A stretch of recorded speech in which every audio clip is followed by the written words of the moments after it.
smugglers are trying to outsmart Border Patrol agents. While I was in Eagle Pass, I also met up with News on Merritt Street's senior anchor, Chris Gutierrez. He showed me some of the cartel's latest tricks that are even more surprising. You are not going to believe this.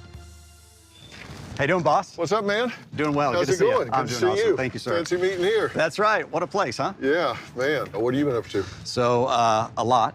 Working for your new network has been a blessing, number one. Well, you know, we're so proud to have you. we're searching for truth and answers, right? I mean, that's what people want, and that's what people deserve. So, in this region, I like to, you know, I've covered the border for a long time.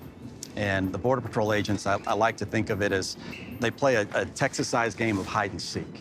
And what I mean by that is, you know, when we were kids, you'd say, not it, not it. Well, the Border Patrol is always it, right? And so they're Border Patrols who spend their entire shift literally tracking footprints. And it's hard to imagine when you see this vast, wide open area, but that's what they do, right? And it works, it's effective. They call it sign cutting. They'll walk across and they'll see someone's footprints and they'll circle it and they'll track it. Here's the problem, Dr. Phil. People will come in and you think they're wearing shoes. It's a hoof print, right?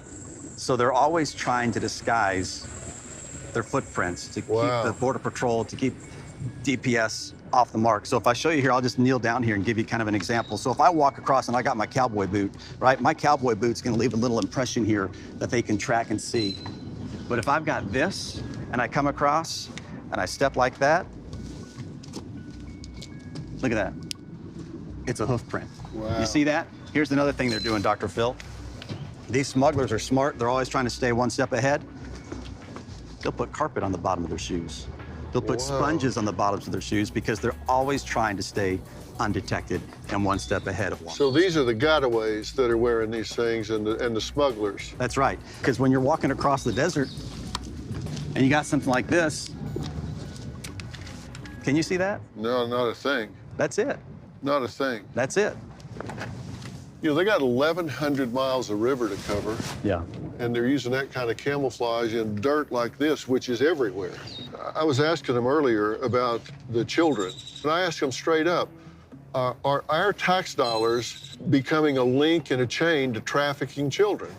And they said, there's no question about it. My sources in the Border Patrol and also DPS state troopers, they will tell you they're finishing the job.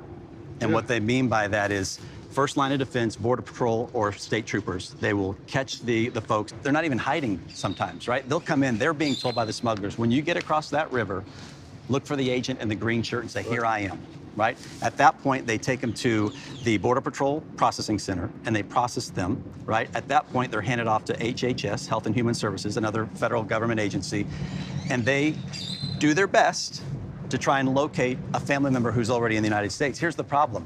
Their limited resources, we know that children are being sent places and they're connected with people they shouldn't be with.